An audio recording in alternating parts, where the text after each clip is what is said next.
Hi friends, ಎಲ್ಲರಿಗೂ ನಮಸ್ತೆ. ನಾನಿವತ್ತು ಶೇರ್ ಮಾಡ್ತಿರೋ ರೆಸಿಪಿ ಟೊಮೆಟೊ ಗೊಜ್ಜು. ಇದಂತೂ ಚಪಾತಿಗೆ ಒಳ್ಳೆ ಕಾಂಬಿನೇಷನ್ ಅಂತಲೇ ಹೇಳ್ಬೋದು. ಅನ್ನಕ್ಕಂತೂ ಇನ್ನೂ ಚೆನ್ನಾಗಿರುತ್ತೆ.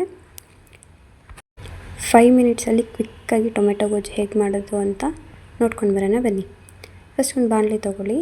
ಬಾಣಲಿಗೆ ಸ್ವಲ್ಪ ಎಣ್ಣೆ ಹಾಕ್ಕೊಂಡು ಸಾಸಿವೆ ಹಾಕ್ಕೊಳ್ಳಿ. ಸಾಸಿವೆ ಸಿಡ್ದಾದ್ಮೇಲೆ ಕಡಲೆಬೇಳೆ ಸ್ವಲ್ಪ ಹಾಕ್ಕೊಳ್ಳಿ.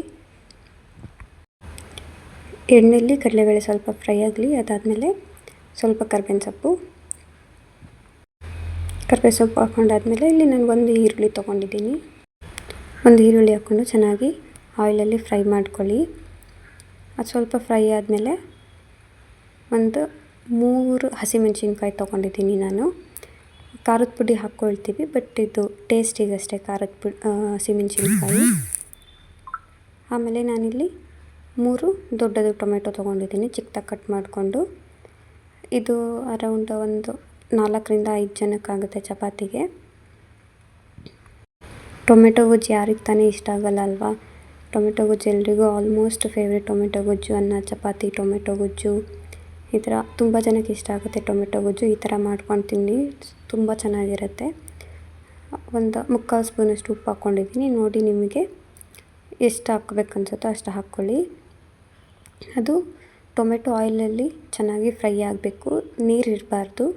ಆ ಥರ ಸ್ವಲ್ಪ ಹೊತ್ತು ಬಿಡಿ, ಮುಚ್ಚೋಕ್ಕೆಲ್ಲ ಹೋಗಬೇಡಿ. ಮುಚ್ಚಿದ್ರೆ ಬೆಂದುಬಿಡುತ್ತೆ. ಇದು ಆಯಿಲಲ್ಲಿ ಫ್ರೈ ಆಗಬೇಕು. ಸೊ ಅದಕ್ಕೆ ನಾನಿಲ್ಲಿ 1.5 ಸ್ಪೂನಷ್ಟು ಸಾಂಬಾರು ಪುಡಿ ತೊಗೊಳ್ತಾ ಇದ್ದೀನಿ. 1.5 ಸ್ಪೂನಷ್ಟು ಖಾರದ ಪುಡಿ ತೊಗೊಳ್ತಾ ಇದ್ದೀನಿ. ನೀರು ಹಾಕಬೇಡಿ, ನೀರು ಹಾಕ್ತೇನೆ ಇದಿಷ್ಟನ್ನು ಹಾಕ್ಕೊಂಡು ಚೆನ್ನಾಗಿ ಫ್ರೈ ಮಾಡ್ಕೊಳ್ಳಿ. ಆವಾಗ ನಿಮಗೆ ಟೇಸ್ಟ್ ಚೆನ್ನಾಗಿ ಸಿಗುತ್ತೆ. ನೀರು ಹಾಕ್ಕೊಂಡ್ಬಿಟ್ಟು ಸಾಂಬಾರು ಪುಡಿ ಖಾರದ ಪುಡಿ ಎಲ್ಲ ಹಾಕ್ಕೊಂಡ್ಬಿಟ್ರೆ ಟೇಸ್ಟ್ ಚೆನ್ನಾಗಿ ಬರಲ್ಲ. ಅದಾದಮೇಲೆ ಅದು ಸ್ವಲ್ಪ ಆಯಿಲಲ್ಲಿ ಚೆನ್ನಾಗಿ ಫ್ರೈ ಆಗಿದೆ ಅನ್ನುವಾಗ ನೀರು ನಿಮ್ಮ ಕನ್ಸಿಸ್ಟೆನ್ಸಿ ಹೇಗೆ, ನಿಮಗೆ ಅನ್ನಕ್ಕಾದರೆ ಸ್ವಲ್ಪ ಗಟ್ಟಿ ಮಾಡ್ಕೊಳ್ಳಿ, ಚಪಾತಿಗಾದರೆ ಸ್ವಲ್ಪ ತಿಕ್ಕಾಗಿರಲಿ. ಬಟ್ ನಿಮಗೆ ಹೇಗೆ ಇಷ್ಟ ಆಗುತ್ತೋ ಅಷ್ಟು ಕನ್ಸಿಸ್ಟೆನ್ಸಿ ನೋಡ್ಕೊಂಡ್ಬಿಟ್ಟು ಹಾಕ್ಕೊಳ್ಳಿ. ನಾನಿಲ್ಲಿ ಚಪಾತಿಗೆ ಮಾಡ್ತಿರೋದ್ರಿಂದ ಸ್ವಲ್ಪ ತಿಕ್ಕಾಗೇ ಇರಬೇಕು, ಅಂದರೆ ಸ್ವಲ್ಪ ಗಟ್ಟಿ ಇರಬೇಕು, ಹಾಗಾದರೆ ಚೆನ್ನಾಗಿರುತ್ತೆ. ಟೊಮೆಟೊ ಹಾರ್ಟಿಗೆ ತುಂಬಾ ಒಳ್ಳೆಯದು. ಇದರಲ್ಲಿ ಪೊಟ್ಯಾಷಿಯಮ್ ಇರೋದ್ರಿಂದ ಹಾರ್ಟಿಗೆ ತುಂಬ ಒಳ್ಳೆಯದು. ಸೊ ಬ್ಲಡ್ ಪ್ಯೂರಿಫಿಕೇಷನ್ ಚೆನ್ನಾಗಾಗುತ್ತೆ. ನಾನಿಲ್ಲಿ ಒಂದು 1/4 ಬೌಲಷ್ಟು ಹಸಿ ತೆಂಗಿನಕಾಯಿ ತೊಗೊಂಡಿದ್ದೀನಿ, ಟೇಸ್ಟ್ ಚೆನ್ನಾಗಿ ಕೊಡುತ್ತೆ. ಸ್ವಲ್ಪ ಕೊತ್ತಂಬರಿ ಸೊಪ್ಪು, ಇದಿಷ್ಟನ್ನು ಹಾಕ್ಕೊಂಡು ಚೆನ್ನಾಗಿ ಮಿಕ್ಸ್ ಮಾಡ್ಕೊಳ್ಳಿ. ಅದು ಕಾಯಿದ್ದೇನಿರುತ್ತಲ್ಲ ಅದೆಲ್ಲ ಫುಲ್ ಟೊಮೆಟೊ ಗೊಜ್ಜಿಗೆ ಚೆನ್ನಾಗಿ ತಾಕಬೇಕು, ಅಲ್ಲಿವರೆಗೂ ಚೆನ್ನಾಗಿ ಮಿಕ್ಸ್ ಮಾಡ್ಕೊಳ್ಳಿ.